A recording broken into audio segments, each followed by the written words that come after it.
When you watch that documentary, or when you actually watch West Indian cricket or the spirit, you can actually sense this is way beyond cricket. And when you talk about that Indians love cricket, I think when you watch them, you feel like it just looks like they love it even more because they're singing, dancing, and it's just like it's a carnival.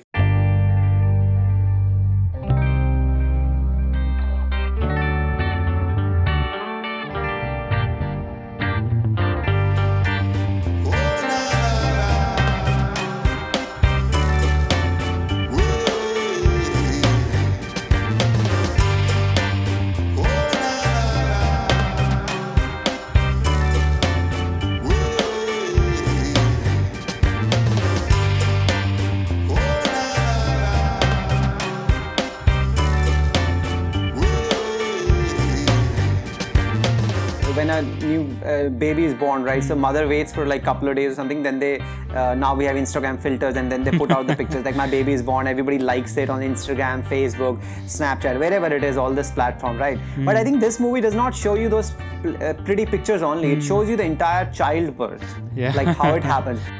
Because now everyone is playing with each other. There is IPL, someone like Riyan Prayag, who just started his career, is already playing with people, already sharing the dressing room with people like Steven Smith and Ben Stokes. But imagine that time when we don't even know about these people, and these people are coming and telling you that I'll hit you on the head, and the crowd is going that kill. Oh, that would be something. If cricket was sex, I would say everybody was having sex, and this guy was the only one who was actually making love. So in 4 matches, he made 829 runs in England, where the modern batsmen right now, they are not able to put bat to ball when it starts swinging.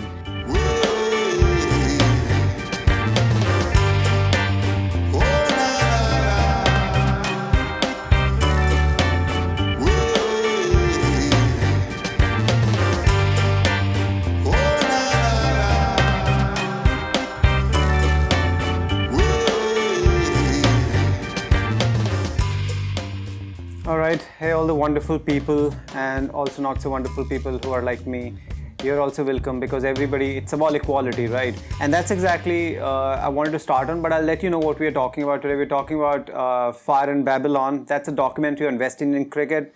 In fact, the rise of West Indian cricket in 1970s. But before I really get into it, I want to talk about something which I talked about in the previous podcast, is that earlier I was hair shamed, which was pathetic, completely pathetic, because you can't fat shame me, you just hair shame me. Now I've been shamed publicly and trolled for hogging all the limelight and saying that I'm speaking most of the time in the podcast and not letting my partner speak a lot, and which is terrible. There's no equal rights and all that stuff. And I've been blabber shamed, which is like there be people like you just blab. That's called blabber shaming. That's a new form of shaming that's going around. Now let me tell everybody, all the feminists and all the right wingers, not left wingers, sorry, right wingers are pretty much happy with me on that one. They don't shame anybody for all these things. I want to tell you, I have a very special, very rare autoimmune disease, which if I'm being recorded and if I'm not speaking constantly, I get fat. I put on 1 pound every minute. So if I do not speak by the end of this podcast, which is going to be very long, more than an hour at least, I will be really fat. Then you guys will fat shame me. So I have no way out of this thing, okay? So you need to understand that people have different problems. I was born with this disease. I did not do anything to get this disease, okay? So show some compassion to me and be all right with me hogging all the line, because obviously Bikram is all right. Bikram did not know about this thing, so he's also a little bit surprised, but that's because I am such a person that I never tell people about my weaknesses and I just suck them in. I'm just the greatest person on earth ever since Duryodhan. So... and some other nice people as well. Now, on that note, Fire in Babylon, if you've not seen this documentary came out in 2010 when there was no COVID, there was no other problems. And this talks primarily about West Indian crickets in the 70s and forward from there, and how it became the greatest team till mid-90s when they finally lost something. Alright, now this documentary does not just talk about West Indian cricket and how amazing it was and how great it was. It goes into different tangents. It's a lot about that. It's almost about forging an identity, not just for West Indian people, but for black people as one. And beating England particularly. Obviously, they beat Australia, which was even better team at that time. Yeah. But beating England because they were their ex-masters and because they colonized the world, and West Indians primarily the reason they speak in English, the primary language of English is, although they're African, is because they were colonized. And West Indies is actually, weirdly enough, people don't realize this a lot of time, that it's near United States, like right next to, adjacent to it, right? And United States, nobody ever plays cricket. So in that zone, in North America sort of zone, nobody plays. But then West Indians, because primarily were colonized by the English, so they wanted to show in the 70s, when right now people are talking about racism, right? So Black Lives Matter is happening 2020. Think about 1970s, early 70s. At that time, people were like, literally, there used to be signs outside restaurants. And if you, in South Africa, apartheid was rampant. Like it was pretty much at its peak, right? So you could not get inside. The only solace probably people got was that when the signs were there, you can't get inside, the blacks, and the next thing right next to it will say the Irish. So the Irish were white, but Irish, nobody liked Irish. I think a lot of people don't realize this thing. Irish have, just like the Jews and everybody, people don't like the Irish. They think like they're thugs, and they have like, they're probably like very low life people or something from the very beginning. And that's another complicated topic for another podcast. But I think also another thing that people might not know, that West Indies is a bunch of collection of bunch of islands. And if you see any other sport, or if you see politically or any other way, they do not play together, or they do not come together. Think about like Europe. So it's like saying in Europe has France, England, Germany, Poland, Portugal, Spain. But think about like that. They are like that. But when it comes to cricket, they come together and they play as one. So it's like Europe playing as one. So this is what happens. Then they start playing cricket. So this is something which is very rare. And when they won the World Cup, Cricket World Cup in 1975 and then 1979, when they beat England and Australia respectively, it is something that West Indies itself, the country, which is not even a country, just a collection of, and they have never done something that is being world champion at anything. It's not just even sport. At anything, the best number one. And that's why I said like this was something, a forging an identity for a nation which was probably not even a nation anyway. And as for black people, which have become just bigger than, and this is something when you watch that documentary, or when you actually watch West Indian cricket or the spirit, you can actually sense this is way beyond cricket. And when you talk about the Indians love cricket, I think when you watch them, you feel like, it just looks like they love it even more, because they're singing, dancing, and it's just like, it's a carnival. For us, it's like we get happy when it's a six and other things. These people are dancing when then nothing is happening. When Sunil Gavaskar has taken one run in like 74 balls, they're still dancing. They're like, yeah, we love this. But interestingly, when I was growing up in the 90s, I had heard that West Indian team was very great in the 70s, and obviously the proof was there, 75 and 79, and stupidly losing the World Cup final in 83 to India, which actually generated the craze for India. In fact, I credit West Indies for creating cricket the way it became in India, because of being so stupid and not being able to chase 183 and then getting bowled out for 140 and 60. They had 60 overs to chase, and it took 52 overs to make 140. I mean, right now that's completely unimaginable, right? Except like one-off situations. So, but that changed the complete sport of cricket in India. But it's only later on I realized that West Indies were not just great one-day international team, which is why the name comes Callisto Cricketers, and we will talk about that a bit later. But they were actually one of the greatest test teams, because from late 70s onwards, and in fact, from 1980 to 1995, these people never lost a test series, which is just phenomenal. And I think we'll touch upon that a bit later as well. So I think in that point that Bikram, because my autoimmune disease can be controlled for a little bit, so I will let you speak. So you can take it from here. Yeah, I mean, we came to know about this documentary through an article. I didn't even know about this, and I think you mentioned that, you had seen posters of this because you used to follow cricket very closely, and obviously this was not very popular in India. And when I watched it for the second time, when we were preparing for this podcast, then I realized that why it's not so popular in India, because it doesn't praise our players.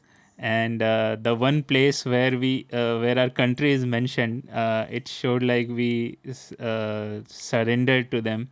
And I mean, Yes, that's not good, right? Nobody's gonna promote that shit. yeah, and I think you mentioned that even in the IMDb ratings, a lot of Indians were complaining that no, we chased down 406 runs. That was Correct. the highest run chase, and that was the highest run chase in a Test match till 2003. It was a great thing, but this documentary is not about India. Everything, and this is the problem we see, that there are a lot of great stuff about cricket out there, but we don't get to know about them because it doesn't get popular in India unless they are praising our players, unless they are talking about ourselves. So we are very self-obsessed in that way. So coming back to this documentary and this, yeah, I mean, this is something which was an eye-opener for myself as well, because as you said, or as you experienced, that we always used to hear that West Indian cricket was so great and they were so dominant. There was, but we never got to watch them play, and we never knew why they were so great, why that was such a big deal. And this documentary talks about it. This documentary shows the struggle of the team, and the ups and downs. There are a lot of things. Not everything was rosy. There were uh, times when players rebelled and they went to South Africa and all that. So we'll talk about those things later on. But yeah, I think genuinely speaking, this was one of the best sports documentary which I have seen. Forget about cricket. There are not many documentaries on cricket at all. And if we talk about movies, then it's better not to not to talk about them. I think the only well-known or well-regarded movie on cricket is Mahendra Singh Dhoni, MS Dhoni, where he's basically regarded as God. So this is the beauty of Yeah, right. this documentary. They show, they don't just show the cricket or the rise of cricket in West Indies. They show what it meant to them, and how this was something which was used as a tool to propel these people who have been ruled by the white people, to something greater. And we see a lot of flashes in the documentary where these cricketers are meeting Muhammad Ali, they are meeting Bob Marley. So you can get this sense of camaraderie that was there, between the people from the same ethnicity. So yeah, I mean, I was totally impressed, and that's why we decided to do it. And we, in fact, watched it multiple times to Yes. get more out of it. So yeah. Yeah, absolutely. As you said, I think you said it's a great documentary. I would say, because I'm obviously critical about everything. I think it's a very well made documentary, and Yeah. and because there's nothing really out there to compare it. And also there are a lot of factors come into play. There's budget factors. There's things are there. So they can't really spend way too much money, and sometimes the footage is they've just used stock footage as well, which Yeah. some people complain about, particularly because it was to do with. See, the two things that which you said correctly, that it does not talk. It's not about India, so it's not going to be popular in India. Another problem is that when it talks about India briefly, it talks about us being, I just said us. So it talks about Indians as being meek, or actually struggling against West Indians, quart-later, fearsome, foursome, which was true. And there was obviously the little loophole as well, because that world record run chase happened during that time as well. So people didn't like it. So when that happened, nobody likes it. That's why probably now when you were speaking, I just realized the Australian documentary, The Test, which is a lot more popular in India, because it talks about India, and it always talks about India in good vein. Yeah. Also, the series that happens in that documentary, it's about Australia. So Australia is supposed to win, right? But the documentary, when it comes in, they actually go out to Australia, India, and they win in Australia, which is something unprecedented. That's no wonder people want to see that. So I mean, we just generally bias human beings, right? Yeah. And we just like being biased. That's just the way we are. And yeah, and I think if I just came up with an analogy, that I think normally when you see a child, when a new baby is born, right? So mother waits for like a couple of days or something. Then they now we have Instagram filters, and then they put out the pictures like my baby is born. Everybody likes it on Instagram, Facebook, Snapchat, wherever it is, all this platform, right? But I think this movie does not show you those pretty pictures only. It shows you the entire childbirth. Yeah. Like how it happens, which will gross people out. Like, why we show? In fact, on IMDb, some of the people are like, but obviously Indian people, because they're already upset, so they're finding all the reasons to be upset. They're like, what is this? This documentary is supposed to be about cricket. What are they talking about? All this stuff. This is about politics or something. But it was about politics. It was about that's people. the name. That's why the name is Fire in Babylon. Yeah, I mean, it's happening. It's not even like it's subjective. Like, oh, I was black person. Somebody said something. No, people were boycotted when they went to South Africa. Their entire livelihoods were taken away, and they were like treated like shit. Yeah. And Colin Croft. I mean, he didn't even come back to West Indies after. He straight away went to Florida and never ever has put a foot in West Indies, which is right next to USA, because he can't come in. He's an outcast. So these things were real. As they say that Yuval Harari says that suffering, like God and everything, it's not real, so it's in your mind. So you can say like, oh you said abuse my God, so I feel hurt. But you can also decide not to feel hurt if you don't believe in that stuff. But when somebody punches you, that's real. When somebody takes away your livelihood, that's real. So when people say that all those things are real, and you can't deny that. So I just wanted to say, I think, okay, next thing is, this is just a fun fact. If you actually end up watching that documentary, if we'll say this later also, if you really want to watch that documentary, we will can share that link with you. We can put that on our Google Drive, and you can give us your Google, because I think you can only share it on Google to Google, right? Gmail to Gmail. So if you give us your email address, we can share the documentary with you, because it's apparently not on any of the major platforms. But if you're really good, like Bikram, to download, please download. But I think people are lazy, so if you want, we can share it with you as well. And at 5 minutes 39 seconds, if you see the documentary, which is in 2010, this is 2020 when we're recording this thing, I'm showing my watch. The Rastafarian dude, the bearded Rastafarian cool dude, is wearing the exact same watch I'm wearing right now, which is like, oh, that's nice. It could be probably a slightly like there are multiple versions with the same thing, but if you notice it, if you see my watch, it will look like exactly same. It's the same Casio watch. So I'm just saying the version might be like 2.1, 2.2 or something. But if you see, I was like, wow, this guy's wearing the same freaking watch like me. I was like, people are copying me. He's like, my documentary was made in 2010, so you're copying me, and plus I'm Rastafarian, so I don't copy people. People copy us, man. We're the black culture. So okay, another point which I want to set straight. I do not know if everybody knows who Tony Gregg is. You might have heard of. There'll be two kind of people. People like, oh, who Tony Gregg? Other people like, oh, I've seen that guy wearing always those big hats, right? Yeah. And giving commentary. Tony Gregg passed away in 2012. He had cancer. Did he have cancer? He had some health complications. I don't want to just say cancer because I can get mixed up, but I believe he had cancer or something like that. And he passed away in 2012. He was 66 years old. That I remember, because while I was researching, I checked that. I remember that. And something happened in the documentary, and which is very major, something that sparked West Indian, I would not say revival, because they were not super great, but it really spurred them on and made them great. This was something that was initiated them. Just the way Virat Kohli's failure in... he failed in England, right, in 2012. Yeah. And that spurred him to, and particularly in Test cricket, it spurred him on to become this great Test cricketer as well. After he was already great one-day international, and then later on T20 as well. And that was, for him, that matters so much. So when they went to England in 1976 in May, and when their series were about to start, and by the way, that time series used to be always 5 or 6 matches, so they were never like those little 2-match, 3-match, 4-match series, right? It was always 5 or 6, and that series was 6 matches, I believe. Yeah, so 6 matches, yeah. Tony Gregg, who was England captain at that time, he has a South African background, so he said something. He said, I will make them grovel.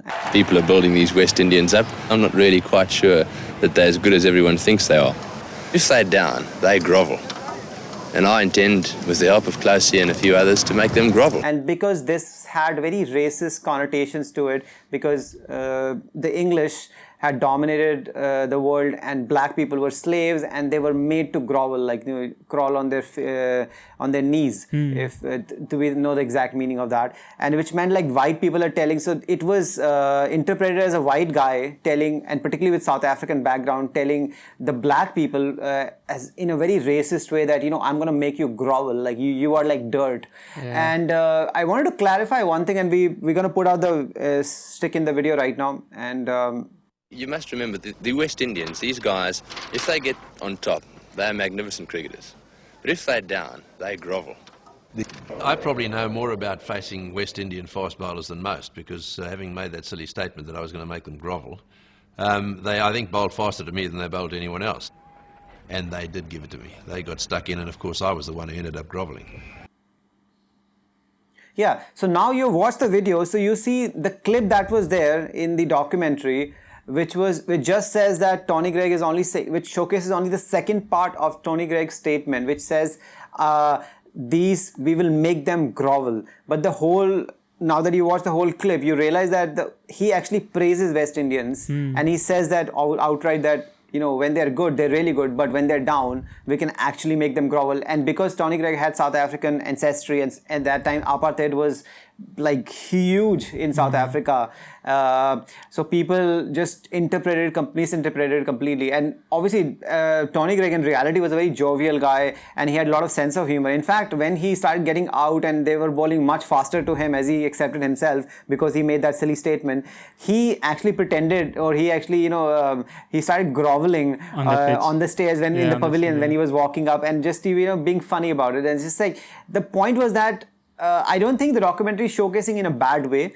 but I think when the documentary, personally, because I have watched growing up Tony Greig's commentary, specifically had this completely different way of commentating, and he's always wearing that hat, and he was super tall, and his accent was just very because I knew he was English, and then I was like, but he speaks in slightly different accent. It's just very very posh accent, and it's just the way he speaks. It's like, when you used to listen to Jeffrey Boycott, he was just different, or Richie Benaud, who was Australian, but he has this specific just way of speaking. So it was like, always that's Richie Benaud. Like, you always, like, these commentators, when you hear them and this is Richie Benaud, just the way it's Sunil Gavaskar. Every time I do something, I have to shit on Sunil Gavaskar because from a commentary point of view, that dude is like, the most obvious stuff is happening. He just hit a 4. Yeah, we can see it. You should be on radio, sir. So I wanted to clarify that Tony Greig was a very good person. He was not racist. And here's the second video.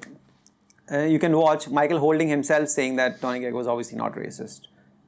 It was the word grovel that caused the problems. Tony Greig with a South African background, and those days, of course, apartheid was strong, middle of apartheid era, and his South African background, using that word against a team that was mainly black, it just made everybody stand up and think, is this man trying to be racist? Is he saying that we'll kill black boys? He's going to just put his foot on us and we're going to be groveling? Obviously, as time went on, I discovered that Tony Greig was not racist. And I think a lot of the guys after that realized he wasn't racist. It was just a matter of him using that particular word and the connotations around the word grovel. And that made us really get fired up whenever he came to the crease. As fast bowlers in particular, we were ready. And a lot of the English batsmen didn't like batting with Tony Greig when he was at the crease.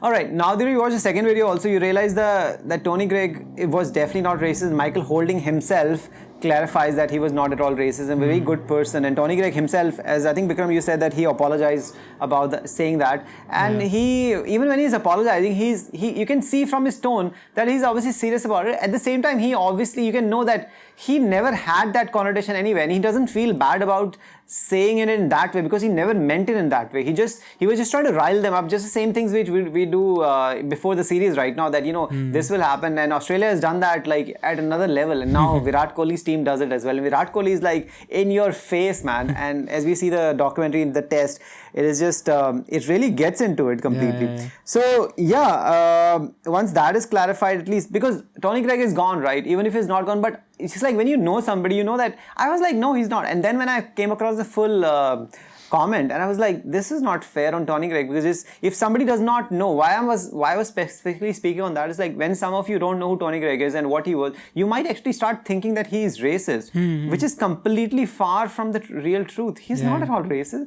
He was just trying to rile them up, and it's just that coincidental things happen, but that really spurred West Indies on, and they they actually went on to win that series, and that started something which only ended in mid-90s after all the greatest people were gone. I think Brian Lara must be like, dude, I'm like the greatest West Indian batsman. I mean, he is the greatest West Indian batsman. For me, he's the greatest batsman ever, apart from Bradman and everything, who've not seen. But Richards was like completely another level. It was a whole package, right? But just pure batting was like, Brian Lara was just like, I mean, you can get orgasms watching this guy. So it was that way. And do you think, Bikram, that after this documentary came out, because from 1995 when they started losing and they were losing badly, and they did win that ICC 2004 Champions Trophy, but people didn't care about the Champions Trophy. And then after this, interestingly, they won 2 ICC tournaments. Both are obviously T20 in 2012 and 2016. Do you think there's some way that watching this documentary, because these things help, right? Like when we watch, we feel a lot of adrenaline rush. We feel so amazing. And if you're West Indian, it probably makes you want to win again, right? Makes you want to do something. And they realize they can't do it in test because they don't have the same work ethic, same way of thinking. And those people were like, they would work out like as they show Jeff Thompson, right? You probably want to talk about Jeff Thompson. Like these guys, like real, like this, like farmer, freaking, they like run on the roads and all. Like they don't need all this amazing machines and the doctors and psychiatrists and who's taking care of the biochemists, and people know everything, all your chemistry of your body. They'll tell you exactly what is happening in your body in every minute. So these people are like very raw, and I think right now Test cricket is very, very difficult, and because of the advent or arrival of IPL and the riches from Test T20 from a lot of other leagues, and you can actually throughout the year. I just only realized later on that I thought Chris Gayle only plays like in IPL, but he plays in like 5 or 6 different T20 leagues. So you're like literally busy. Right now, even all the COVID is happening, they're still playing in South Africa, and AB de Villiers, people think he's retired. Dude, he's still playing. He has got his own teams and all going on there. So do you think that in any way, or whatever tangent you want to take, I feel it probably had some effect. And then suddenly you just win in 2012 and then 2016, which I was watching. I think 2016 I was in a pub in Gurgaon, and if I'm not wrong, they definitely beat India, right? Yeah, and because we were cheering for India. They beat us in India itself. In India itself, right? Yeah, because we are the riches now. We're the riches of cricket. Yeah, thanks to Indies. Yeah, yeah. So I think in some sense we repaid what they did for us in 1983. Correct. So I think it must have had that effect, because if you remember when the documentary starts, the guy who is bowling on the beach, he's the current West Indian captain, Jason Holder. Jason Holder. Yeah. So I mean, they know about their cricket, they know about their history, and obviously, I think the problem with Test cricket is that you have to have that supply of players, as you say, assembly line of players to continuously be successful at Test cricket, because it's hard, right? And I think we will talk about the Australian series and what they went through, the West Indians there. But it's very difficult, and then it again comes back to money, because West Indies cricket has had a lot of controversies around money. Their players don't get paid properly. There was a series in India which ended. Did it end, or I think they threatened to just walk away from the series because the West Indies the administrators were not ready to pay some amount, something like that. I'm not sure about that. It just came to my mind, so I didn't do my research on it. But so which one are you talking about? Sorry, I was distracted. Which series? I think India versus West Indies. Okay. Came I don't know. I also don't know. Okay. Yeah, it happened, I think, a couple of years back. I will flash that on the screen right now, so it will be coming when that happened. So basically, I'm saying that I think that is also mentioned in the documentary that it's great you want to play for your country, but at the end you also want to put food on the table, or you want to be successful, right? Because as a sports person, you don't have the whole life to earn from this, right?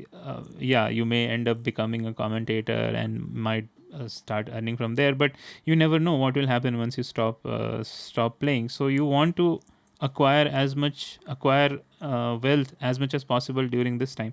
So I think it also comes down to money.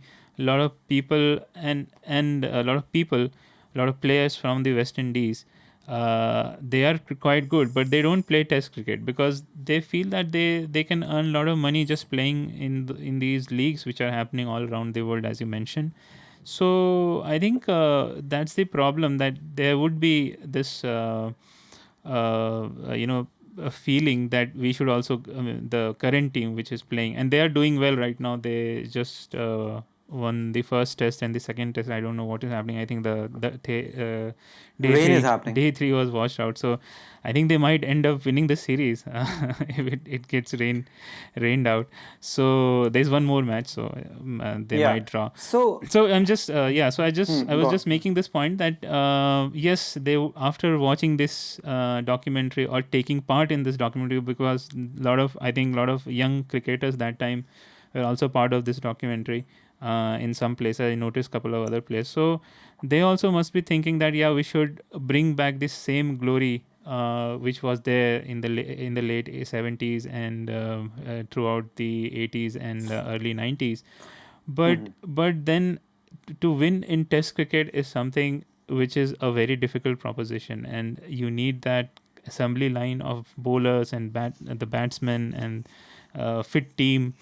So I think that's where they are lacking right now because of the money situation, I think, and then it's more complicated right now because see, I think two things. One thing I would say that you notice that in the first match, Windies were really good and they bowled really well, and then they won. In the second match, they'll get away because of the rain and everything, most likely. But you realize that, Ben Stokes and the new Sibley guy, they just smashed centuries. And West Indies, if you remember, West Indies won the test and they chose to bowl. That means because it's been raining. So generally, if it's raining, you put out the opposition into bat and you can get them out quicker because it's going to swing, right? Because of the overcast conditions and everything. But they were not able to do it. Not because they were not trying. It's just that because Test cricket is bloody difficult. So you can do very well in the first, and by the time you reach the second one, you're already freakishly tired and you're trying. And then if you're not able to get the breakthroughs at the beginning, it gets very difficult. Then once the batsman gets settled in, it just gets more difficult. And right now, because with the saliva ban, and which is also, honestly, that's not a tangent, but that's so ridiculous. Because do you know how much sweat are they putting? And they were like, they're joking about it. They're like, you're supposed to use only one sweat, and they're using back sweat or something. And I'm like, and then like we are mixing, and then I think Woods was joking like, oh, we're putting like my sweat, then Jofra will do it, and then the Anderson would do it, and then somebody else is like, you're already mixing everybody's sweat. It's like, what? Just get over it. But I think the same which is happening in football, right? Before, when the first match started and the second match, people are fist bumping each other when they're goal celebrating. And now you watch it in Italy and everything. I think they're going even more than before. They're like jumping like coaches will come and actually running into the pitches and everybody's just going, because obviously they realize, dude, you're already manhandling everybody. That's what you're already like, what is wrong with you? What's with the fist bump and everything? This is like stupidity. So sometimes you'll see somebody does fist bump here and there, but most of the times, and particularly when the goal is big, they go nuts, man. They're like completely smashed and everybody is chest bumping and hugging each other. So it's very normal now. Now, I want to get onto this thing that people often ask this question that do you have any regrets in life? And obviously, a lot of things have happened in my life. I'm not saying bad things have not happened in my life, but I don't have any regrets about those bad lives. And I'm not those like optimist people like, oh, let's not have regrets. But the fact is that all those things that have happened, they actually propel you and spur you. So that's the way something bad happened, it just makes you do good things, and it just makes you realize that, okay, there are other priorities and other things happen. But while watching this documentary, and I just felt like I have an answer. Because whenever I give answers to these questions, people are like, no, that was not what I was thinking. But I was like, but your priorities in life are different. Mine are different. But now if you ask me for a regret, my regret is that I was born too late right now.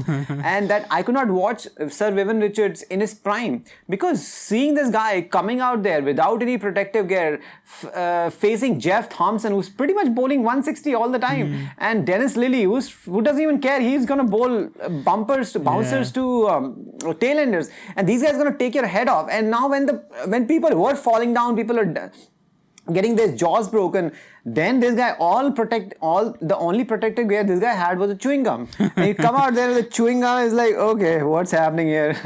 And refused to wear any protective gear apart from the obvious pads and gloves and everything. But yeah, the guys are like completely crazy. And that's the only thing I actually still respect Sunil Gavaskar, because most of the time he was also not wearing any protective gear, because Sunil Gavaskar had amazing technique. But you also have to realize that Sunil Gavaskar would, again, this is not bad on, because I feel like what Sunil Gavaskar does, I cannot even imagine thinking of going out there and facing these bowlers. But my point is, what Sunil Gavaskar was not aggressive. This guy was aggressive. So he will try to hit you on the short ball, which can actually, take an edge and actually break your jaw. And this guy would just not wear the protective gear because for normal people it would be a very, very stupid thing to do. But this guy, as he says in the documentary, is like, it just wasn't my style. Yeah. It was just not something I would do. I was like, what is this thing? Like, just, yeah, that's the way it is. But I feel, and I say, like, I think Brian Lara was the greatest batsman ever I have seen in my life. And even watching Richards right now, I still feel Richard had this swagger and amazing batsman. So I think I will compare Richards with more A.B. de Villiers way. So like how A.B. de Villiers just mesmerizing to watch, right? That's the same way that this guy had swagger, and I think this guy would have even more swagger than A.B. de Villiers. Let's not compare because A.B. de Villiers is a completely different ball game. It's just amazing guy. But I feel that this guy was like bigger, and I feel that Michael Jordan has to be arguably the greatest sports person ever in the history. But there's something different about Viv Richards that. And in that era, you just talked about the money part, right? Yeah. In that era, he let go when they were supposed to go to South Africa. And I think if he had gone to South Africa, people would not have gone so hard because he was the greatest person and he could have done anything. He could have like, okay, if you go hard on me, I can go to move some other country and, you know, play there or something. And he would have still continued to make more and more money because Vivian Richards was the thing. Like he was the player. He was the Michael Jordan at that time. See, when... and then he refused a blank check. And that time when you used to get paid in few $1,000s and pounds or something, whatever. And he refused a blank check, which was, I double checked on Google, which could have been running into, they would have easily paid him $1 million. And that time, $1 million is like, if you had $1 million in that 70s, right now you already have at least 100 million because of the investment you would have made in property and other things. And, but he refused. Yeah. And he says, very casually he says in documentary, he's like, you know, he just says like, you know, it's just there and it was, he said, I didn't want to do it. Yeah. I just didn't do it. And he doesn't showcase like I was like all the human spirit and everything and all this. Like, listen, I didn't want to do it. Just the way he said, I didn't want to wear the helmet. It's like, it's just like, I won't do it. It just doesn't matter. Right now, you cannot imagine. Think about that $1 million right now. It's like $100 million right now. Think about somebody refusing $100 million. And right now, when everybody, Mahendra Singh Dhoni, you all love Mahendra Singh Dhoni, right?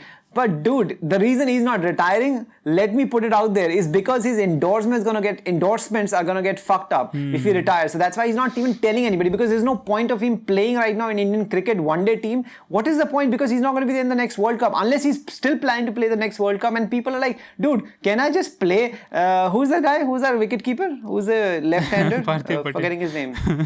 No, the left-hander, the new guy. Oh, new guy. People get criticized. Yeah, Rishabh Pant. Rishabh Pant, right? Rishabh Pant is like, dude, what do I have to come back when I'm 30 or something? This guy needs to retire. So people always think about money, but these guys, and they don't have endorsements. What kind of endorsement they will have? Nobody will pay them any money. I mean, like, and cricket wasn't that big. Only few countries are playing. Cricket only became, riches only came in when India started playing, and India is a massive country. And then still revenue is what, 73 to 77% in India, right? So there was nothing there. There was no IPL. There was nothing. So he let go of all that money. Yeah. And that is something you need to really understand, that is something incredible. And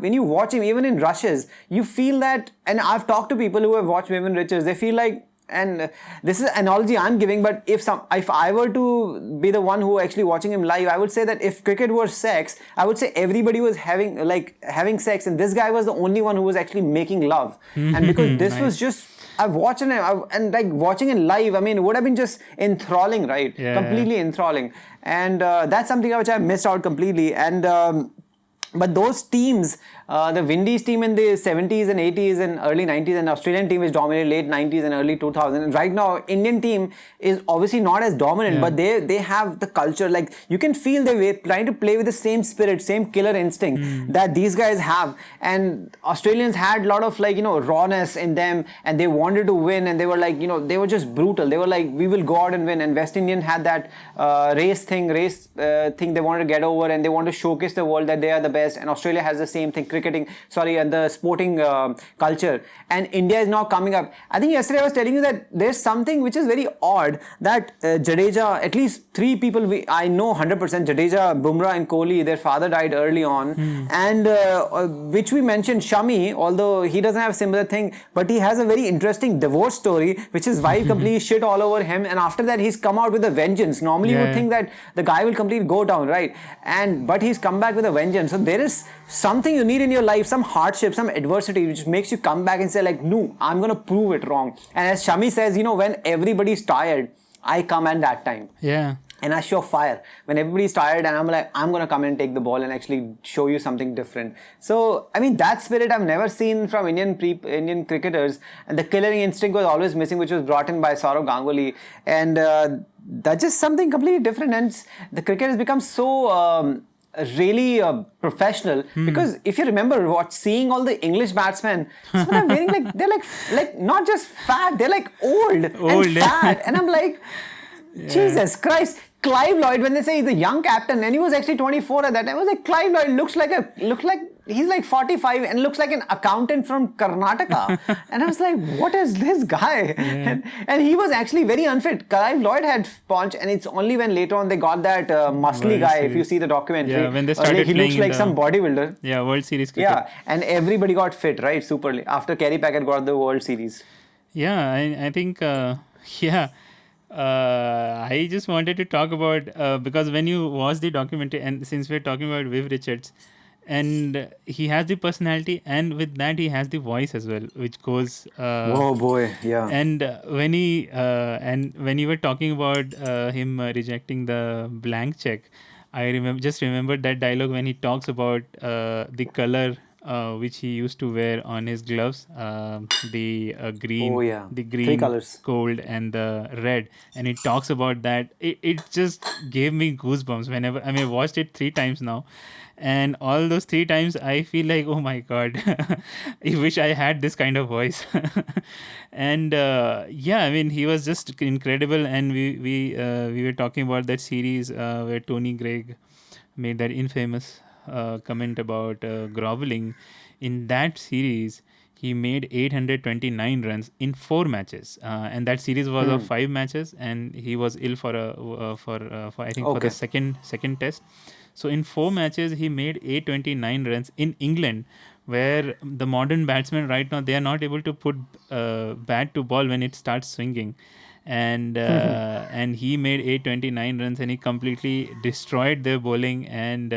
And I always remember that person which they have shown in the documentary. I don't know whether he was an opener, and he already was bald, and this poor guy was facing all these West Indian bowlers, and they were all pumped up because of that comment which Tony Greig made. And later on, they showed his torso. He had like 20 bruises on the torso. Dude, that was brutal. And poor guy was already old, I guess, and he was like, why did I start? Why did I, join this test? Why did Tony had to make that comment? I'm sure that he must be thinking about it. And that was something really incredible, the way. And it at sometimes and places I watched some of the highlights of that series, and in some places it felt like a mismatch, right? And there's this 40-year-old guy with glasses, and he's facing these young fast West Indian bowlers, and they are steaming in, and they're just bouncing, aiming for the body, and these people wearing like very posh guys, and having glasses, and trying to play properly. It was just unfair for those people. And it was unfair. I was like, dude, I get that point. When people say these guys are like trying to kill us, it was like, these guys are very gentlemanly. This was like a gentleman's sport. It's like, you bowl properly. Don't try to kill me. This is a non-contact sport, right? Yeah. And that's why I think they got rattled, and there was so much whining, and it's incredible because when they show the section where the England series starts in 76, they show the society for a bit, and the white people are complaining about, oh my god, in England there are so many immigrants, we don't have jobs. And after 50 years they are still complaining about the same thing. So I found it very very funny that they still kind of complaining about the same thing. And that series really showed the world that what they are. And we didn't talk about the Australian series where actually Michael Holding made his debut, and the way they tormented these people. The Australians tormented the West Indians. They, in fact, Michael Holding said that at the end of the series, he started crying that he didn't know that this is cricket. He thought cricket is a gentleman's game, and I think you have to give credit to Australia for them to for them to teach them that this is also cricket. This is how you play.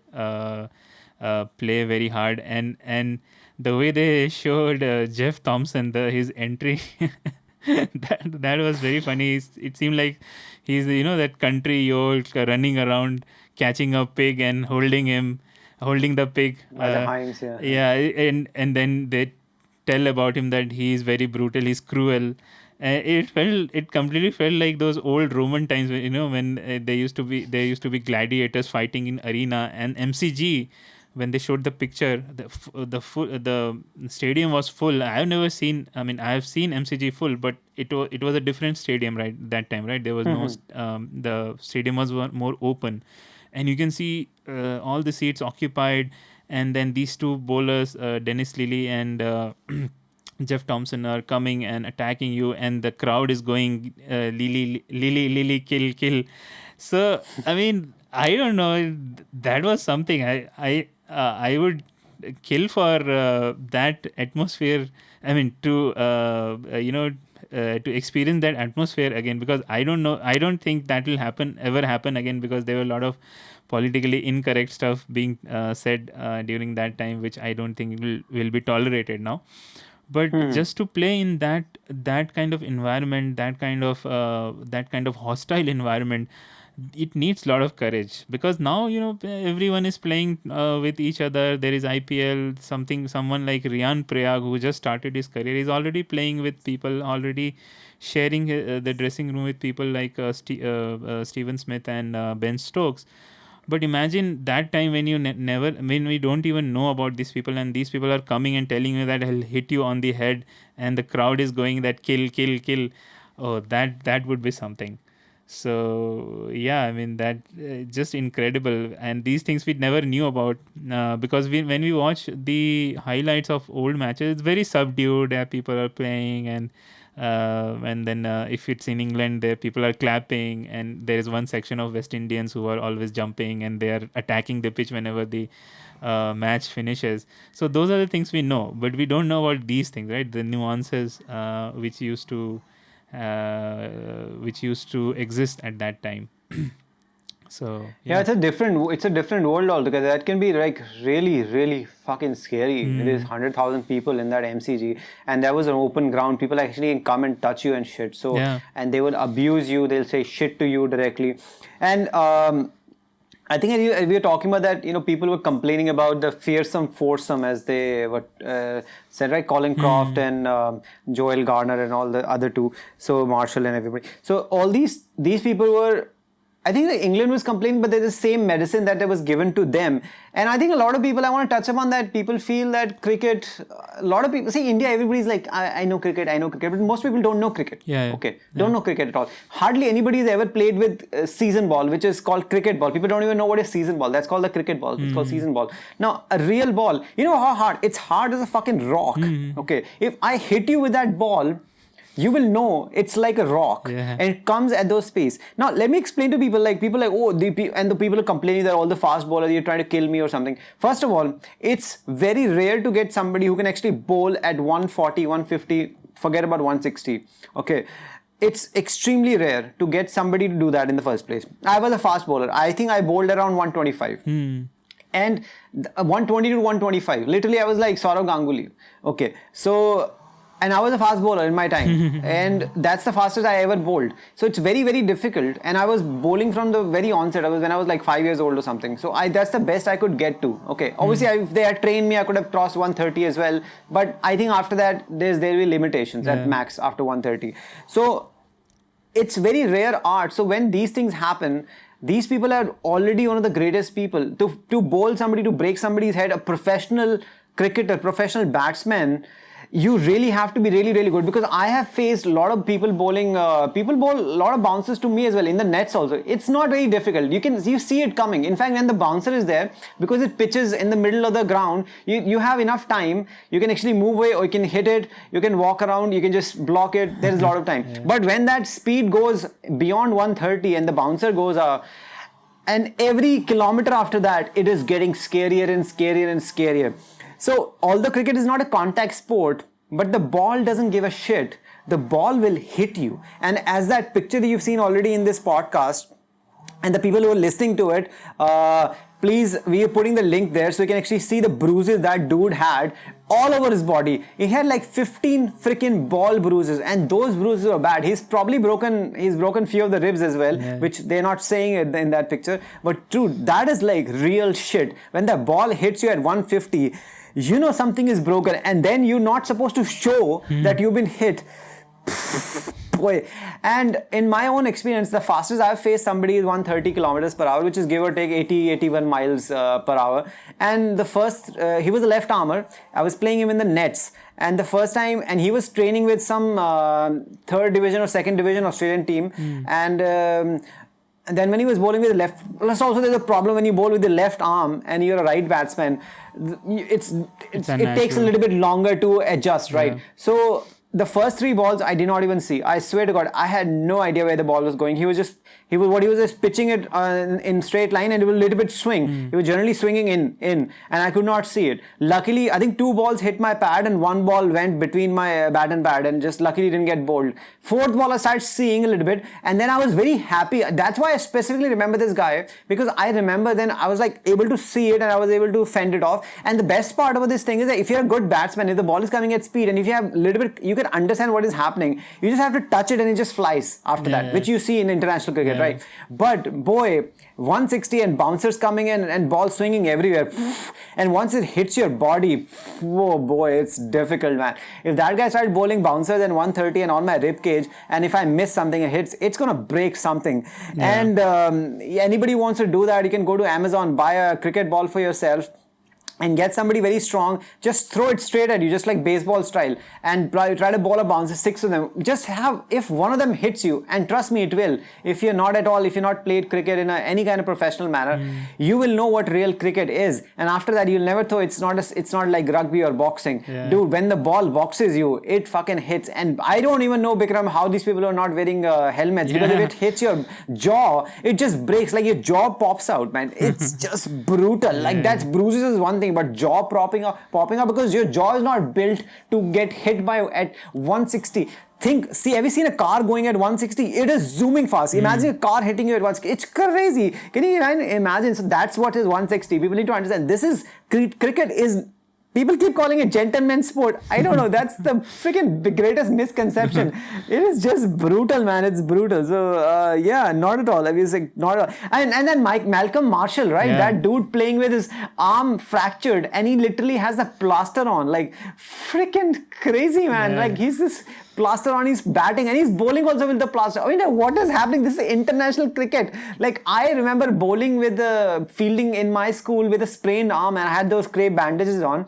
And but that is one thing to have crepe bandage, and this is like a school, not even a formal match in school, informal match in school. And then I know how limited I was, and we're playing with tennis ball and everything, and it's nothing gonna happen. But this is like I think English were bowling, right? But still, they're bowling at like more than 135 or 40. This is crazy. And then he's bowling himself. I mean, how on earth can that be possible? You can see the video which we've implanted here.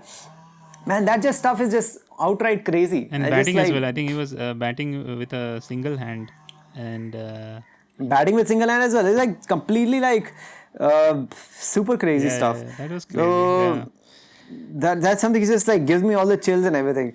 So they do say this is probably the greatest. Do you actually believe this is the greatest team in the history of world, like in any team sport? Because nobody has done this for 15 years, right? Arguably, it has to be. Yeah, I think so. Because I can't think of any other team, because you have to imagine this is a team sport. It's not about just a single player being on top for a long time. This is a team which has to perform together, and especially if you go back to the start of the podcast, this is a team which consists of people from different places. It's not like an Indian team or not like an English team. And an English team is again, they have people from other countries as well.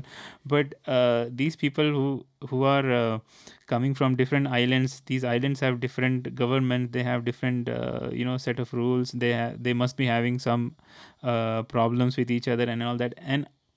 And despite of all that, they're coming together year after year for 15 years, giving their best. That is something unheard of. I In a team sports, it is almost impossible to emulate that.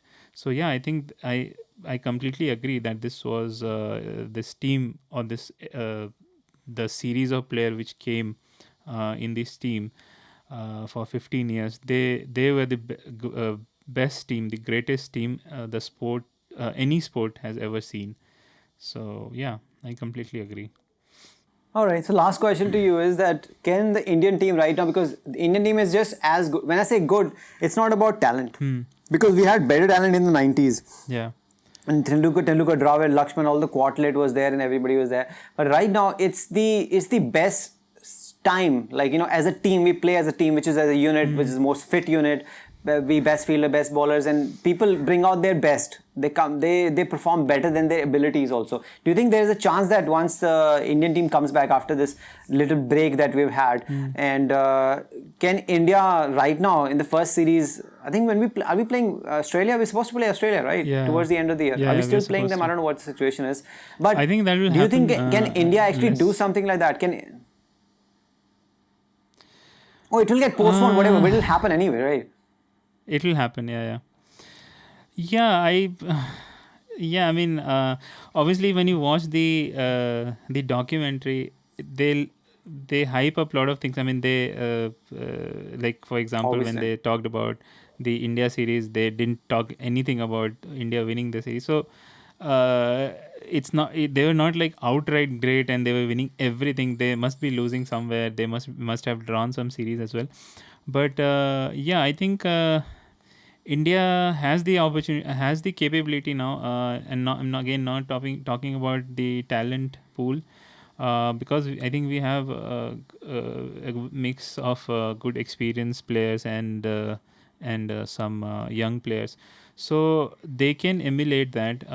But I don't know whether they have that, because when we talk about West Indies, they had that drive. They whenever they were touring, whenever some team was coming, they had this there was this motivation. Like when you talked about people in Indian team who have lost their parent, one of their parents or both their parents, very early on, so they had that drive, they had that motivation to succeed, because that is the only thing they had. So I'm not sure whether they have that motivation. The Indian team has that motivation right now, to be, I mean, to be the best in the world, to let go of everything, because when you're playing a sport or you're doing anything, there are a lot of distraction, there are a lot of things which can distract you from what you want to achieve. So the only thing which differs from the great West Indian teams and the team we have right now is that lack of motivation. I'm not saying lack of motivation, but something, that spark which you need. Maybe someone says something, or maybe someone from Australia will say something, because that's what happens. The great players, and I think we have seen this in a lot of play, when we talk about Michael Jordan as well. They thrive under adversity. They thrive under hostile conditions. So these things actually drive them. So I think we need something for the Indian team to really get fired up. So I think that is missing because of all these things happening right now, COVID and all that. So I'm not sure whether how much they will be focused with cricket right now, focused towards the goal of being the best team. But yeah, right now I think in the history or whatever we have seen so far, I have seen so far in Indian cricket, this team has the best opportunity to really dominate Test cricket. I'm not talking about T20 or one day, but Test cricket. I think this team has the opportunity. They have to obviously. They have some weaknesses. Moving ball is one of the weakness, but I think this can be a starting point from where a great Indian team can rise up and dominate cricket, not for 15 years, but for some years to come. Yeah, I think on that I'll only say that probably saying that they don't have the same motivation, I feel like probably that's probably not correct. Well, I would say that what happens, like there's a thing called longevity. So once you win one big series, like you go to Australia, you go to England, you win it, then to keep doing it over and over again, that kind of motivation, thing, like you have to keep winning, which is the Australian team which we saw, right? They were like, we want to win everything. As you know, Sir Alex Ferguson used to say that, winning is normal. So when you realize winning is normal, and the Australian team is like winning is normal, then you like losing is abnormal. So you don't lose anything. I think Virat Kohli still has that, but with the COVID that has happened, there are a lot of multiple factors coming in. So these people are already very fucking rich. So when COVID or these things happen, they feel like, how people like there are other priorities in life. We can do this. And their priorities are like just settle in. See, I mean, I don't want to pick on specific thing because people, David Warner also had multiple kids and all when he was like, banned and everything. But David Warner was training so hard. I don't know how Hardik Pandya is training, right? Because the first thing he realized is let's have a kid. Because this is what a lot of people do. That, they settle in. And I do not know, but that example might not be completely correct. But I'm just saying that when they come back, would they come back with the same ferocity? Or there's like, chalo, ho gaya, things happen, there are other priorities in life. Because they have so much money right now. When you have too much money, your belly is full. Plus, I also feel like, you really want to play Test cricket and actually harm your body so much that later on you're not even able to play IPL. You rather like go easy on the Test cricket where there's not much money anyway, right? There's prestige, but there's not so much money. If you really see, only people who actually have the right body type and they feel they can actually do it for a longer term, they'll do. Otherwise, just the way Mohammad Asif did, right? He left it because obviously if the well-wishers told him, the doctor, psychologist, like, dude, if you do this, you might actually get worse, you might just completely get injuries and you have like all those knee operations and all the rest, and then you might lose out on a lot of other leagues. Obviously, Pakistani players are, for whatever reason, this is not official obviously, right? But they never get picked in IPL, right? So although I have not seen any official document that says Pakistani players can't get picked, but they just don't get picked. But there are a lot of leagues out there. He can play in England, he can play anywhere right now, right? And people are playing a lot of...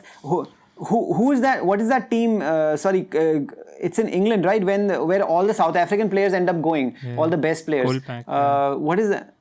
Kolpak, right? Yeah. So all those things are available. So he feels like he rather just play longer than actually, risk himself at getting injured. So only the greatest players who really are driven, like Virat Kohli or somebody, or even JJ Bumrah right now, they were like, we'll do everything to play in Test cricket. Otherwise, people like, see, there's no results, right? Because you feel like you don't do this, you're not so good anyway. It takes so much on your toll on your body, and tomorrow you can get dropped and you can get injured. You can have knee operations which will push you out for like another 2 years. These things happen with a lot of people, right? Munaf Patel earlier, all the fast bowlers particularly. So they feel like, should we actually put ourselves in this group, or should we just, take some other contracts because they can earn 10 times more. So it's just it's a very weird situation. Also, the fact that you want to keep winning, you feel like, I think that kind of motivation I've never seen in an Indian team, but this is as close as we are until Virat Kohli is there. At least I can tell you there will be something else, but once Virat Kohli is gone, I don't know.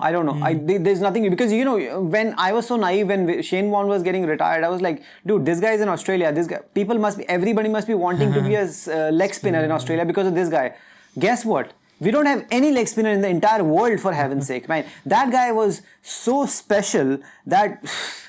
And if you listen to him, and he just got into cricket and he was already 21, 22 years old when he got in, and he had not played any cricket at all because he was spinning somewhere, somebody's seen him. So he wanted to play AFL, which is my favorite sport in Australia, which is Australian Footy League. And then he says he got this letter which said, in short, your services are no longer required, you fat bastard. It didn't say fat bastard, but he was really fat, and he was just like, what do we do? He's like, let's play some cricket then. Then he started playing cricket, and he's like, at 21 somebody saw him, then he gets into the team and he's super fat. Like, look at him, he's like fat as fucking fuck, and he just bowls, and that Mike Getting ball, right? When he just spins from like freaking the first ball in the Ashes, it just goes crazy, and then the greatest ball of the century.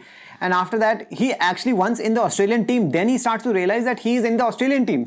So that's what he was saying. Right now, to get to that point, you're already like so accomplished. He was saying that people feel like, yeah, this is my idea to get to the Indian team, to Australian team. But he was like, from there, you're saying, no, this is not the motive. This is something the beginning. And now what you do is what matters, right? So those kind of things are there, but there's too many distractions right now. So I don't think, not just Indian team, I'm not even shitting on Indian team. I'm saying any team will find very, very difficult. But I think Australia, if it gets better, and India, it will be good to have a good fight. So let's not have everybody, one team winning everything. But if Australia becomes strong, which they will, because they have now reason to do that, and David Warner is still going to play for another few years. He's 34, right? Yeah. But he's going to play. Trust me, he's going to play for as long. He's super, super fit. And I won't be surprised if he plays till 40, and Stephen Smith is going to probably play till 40 as well. So we have a lot of years to go, and people are getting fitter and fitter. So I think we have a lot of good series coming up. India, Australia, and England also will try to get better because they have evolved in one day. So I don't see why they will not evolve in Test cricket also.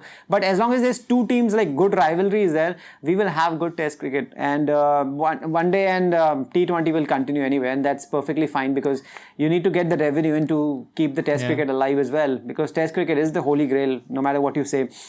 So I think we've done more than an hour, just an hour.